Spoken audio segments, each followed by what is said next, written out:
pengetahuan orang sekarang itu dibodohi dengan sifat-sifat yang membatasi.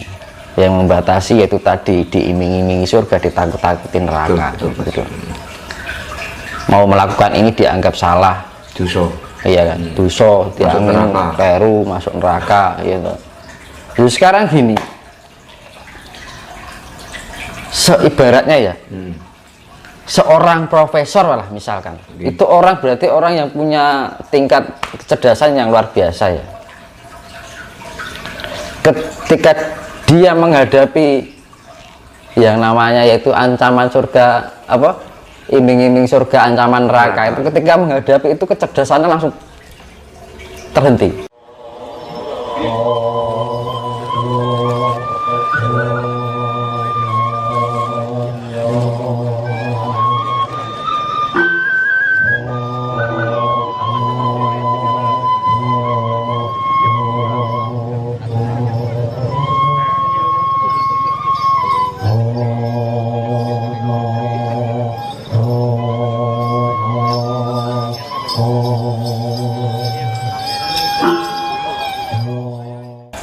Karena gini, tujuannya Nusantara untuk menjadi mercusuar dunia ini bukan untuk menguasai, yang gitu.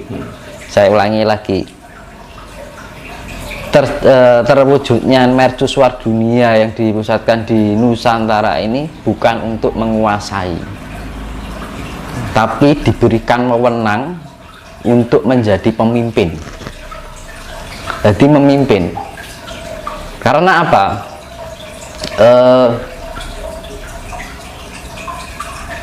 Nusantara ini diberi kewenangan untuk memimpin namanya dunia, karena dari segi pengetahuannya itu lebih kompleks, dari kondisi keadaan alamnya lebih kompleks, ya, kekayaan alamnya. Bahkan Nusantara itu ibaratnya itu pusere bumi, idel lah yang Jawa. Nah, jadi kita ini besok itu peradaban dunia itu sudah tidak mencerminkan yang namanya bangsa ini, bangsa itu, negara ini, negara itu, kerajaan ini, kerajaan itu, sudah enggak lagi. Karena zaman besok itu bukan lagi zaman perang. Jangan kita menerapkan peradaban dunia ini diibaratkan seperti zaman perang dahulu. Merdeka, merdeka. Loh, semua itu ciptaan Tuhan, gitu loh. Bukan zaman perang lagi. Itulah hakikat peradaban dunia. Kita bukan untuk antara menang dan kalah, tapi bagaimana dunia ini tercipta kesetaraan. Yang namanya adil itu sifatnya kesetaraan. Jadi jenenge wong ibaratnya pemimpin ya, kan ibaratnya kan Nusantara ini akan menjadi pemimpin dari segala bangsa di dunia. Nah, modalnya jadi wong pemimpin itu apa? Satu, pengayom, ya kan, memberikan suatu keadilan, ya kan, memberikan contoh yang baik, tidak merasa kuasa, ya kan? Memberikan contoh, memberikan tuntunan yang baik, bukan untuk menindas, bukan merasa hebat, tidak merasa diri hebat, ya kan. Justru kita diberikan kepercayaan itu, yang perlu kita lakukan bahwa kita justru mempunyai tanggung jawab yang sangat besar. Apakah salah satu upaya atau syarat atau langkah-langkah agar Nusantara ini terwujud menjadi mercusuar dunia itu termasuk bangkitnya ajaran Budi, Mas? Nah itu jadi yang saya tadi bilang, apa tadi, budi pekerti ya. Pengetahuan orang Jawa itu lebih kompleks, lebih fleksibel, dan sifatnya universal. Itu orang Jawa itu pengetahuannya lebih saiki gini, orang Jawa mengajarkan tentang tata krama, ya kan. Dari segi bahasa aja, bahasa krama halus, krama inggil, basa Jawa kawi, macam-macam. Itu dari segi bahasa. Dari cara memanggil orang tua dengan anak muda beda. Mas, Pak, ya kan, Mbak, ya kan, Iya. Om, anu. Ibarat kita ke lebih tua manggilnya Mas, manggil anu di luar negeri kan nggak ada. Itu dari cara memanggil itu sudah tahu bagaimana cara menghargai dan menghormati seseorang.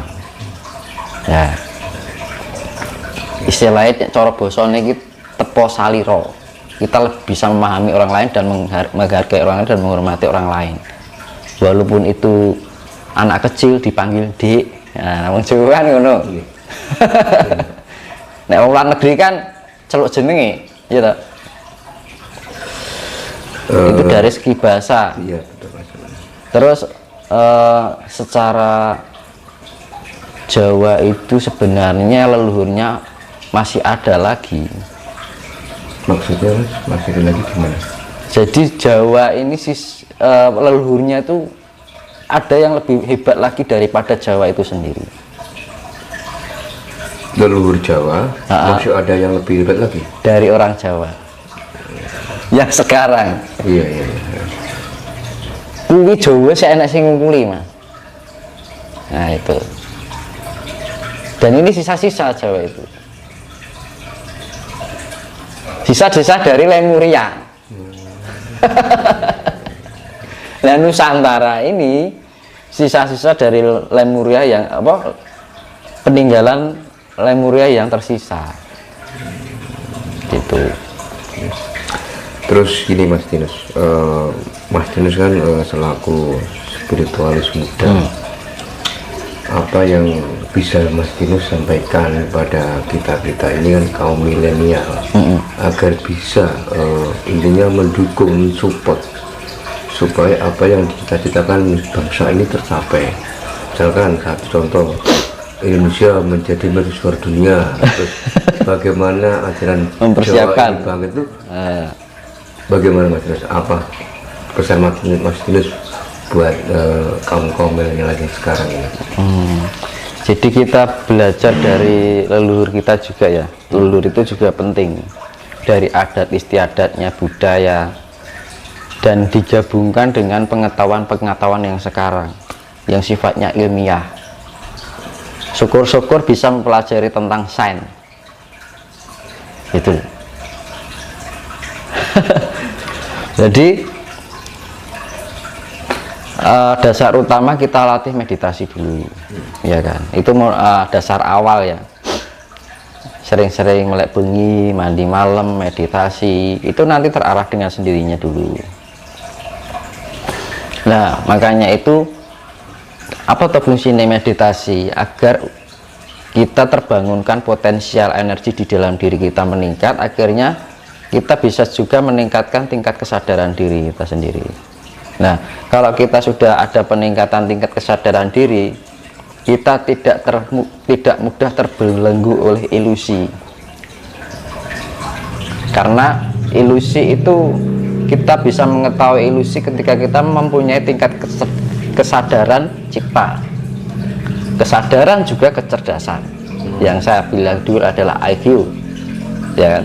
Terus kesadaran rasa juga kecerdasan rasa, yaitu SQ.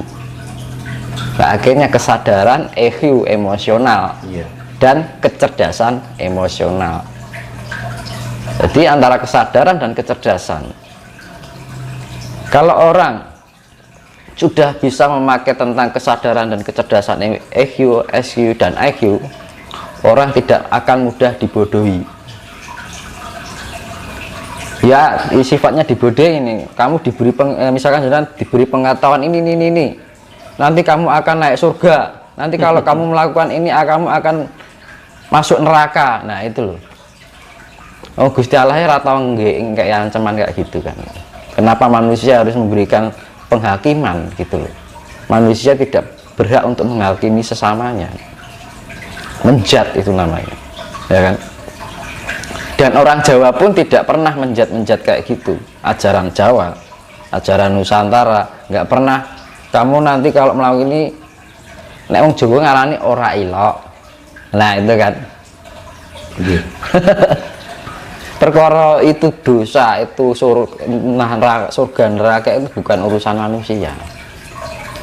Karena dalam etika Jawa ya seperti saya bilang, dalam etika Jawa itu tidak mengenal benar atau salah. Tapi orang yang tidak orang yang masih perilakunya masih merugikan orang lain dianggap orang yang belum mengerti, belum paham gitu kan. Kadang-kadang kita masih melakukan salah. Nah makanya gunanya kita melakukan salah itu ketika kita mempunyai tingkat kecerdasan dan kesadaran itu, kita mempelajari kesalahan itu agar kesalahan itu menjadi suatu penjembatan untuk menuju pada sebuah kebenaran. Ya kan? Makanya kalau ada orang salah ya jangan disalahkan. Bisa jadi itu adalah suatu perjalanan untuk menjembatani menuju suatu kebenaran. Makanya kan gitu. Sama aja. Makanya kita hidup di dalam penuh dengan ilusi. Kita berangkat dari ilusi juga. Kita diberi angan-angan, impian, harapan, cita-cita, keinginan, ya kan? Terus kesenangan, kesedihan. Tapi setelah kita nggak ada di dunia, hilang semuanya. Enak-enak yang di dunia soalnya. Nah itu namanya ilusi. Ini Mas, terkait dengan bangkitnya ajaran Jawa, ajaran Budi. Kalau menurut Mas Dino sendiri, perlukah untuk Indonesia ini mendirikan sebuah lembaga pendidikan yang berbasiskan Jawa? Nah itu seharusnya dari dulu. Kenapa enggak dipikirkan gitu? Ya, yaitu tadi pengetahuan orang sekarang itu dibodohi dengan sifat-sifat yang membatasi. Yang membatasi yaitu tadi diiming-imingi surga, ditakut-takutin neraka. Gitu. Mau melakukan ini dianggap salah, dosa. Iya kan, dosa, diangin peru masuk neraka, gitu. Jadi sekarang gini, seibaratnya ya. Seorang profesor lah misalkan, itu orang berarti orang yang punya tingkat kecerdasan yang luar biasa ya. Ketika dia menghadapi yang namanya yaitu ancaman surga, apa, iming-iming surga, ancaman neraka, itu ketika menghadapi itu kecerdasannya langsung terhenti, langsung down Mas. Langsung down. Kenapa gitu? Nah ininya kok nggak dipakai gitu. Ya kan? Seorang profesor ketika dia bisa melakukan dengan penemuan secara ilmiah ya, bisa menemukan ini, menemukan itu, bisa membuat ini, membuat itu. Tetapi ketika menghadapi hal yang sifatnya membatasi atau membodohi itu, yang sifatnya iming-iming surga, ancaman neraka, langsung putul, langsung terpotong, langsung cerdasannya hilang. Nah itu makanya intelektual tanpa diimbangi dengan kecerdasan dan kesadaran spiritual itu akan juga bodoh. Kecerdasan spiritual dan kesadaran spiritual tanpa diimbangi kecerdasan ini juga akhirnya apa? Timbul kefanatikan. Ya. Akhirnya gitu loh, rumoso bener, rumoso apik, rumoso suci, liane salah. Justru orang Jawa itu tidak pernah, ajaran Jawa itu menyalahkan orang lain dan menganggap diri merasa benar. Wong Jawa itu diajari lembah manah rendah hati ya. Ya dasarnya lembah manah, alon-alon waton kelakon, ya kan. Pelan-pelan asal tersampaikan. Sekarang apa? Ambisi yang berjalan. Alon-alon, remuk, rentok apa-apa. Nah itu budaya dari mana? Jawa dari itu Jawane wis ilang. Ya kan? Seperti kasus kemarin mas, orang Jawa dikatakan salah satu ustadz atau ulama bahwa orang Jawa itu menyembah pohon. Buktinya orang Jawa nggak protes kan, nggak sampai demo kan. Nah itu kan bukti bahwa orang Jawa itu yang lembah manaf seperti yang tadi Mas Dino sampaikan. Iya. Ya karena orang Jawa itu nggak bawel. Kadang-kadang mengerti tapi diam. Ya, orang Jawa itu lebih baik diam daripada harus kita ramai gitu loh, mengedepankan ego, ya toh, nalar diabaikan. Akhirnya apa? Akal sehat nggak berjalan. Dan akhirnya kacau balau.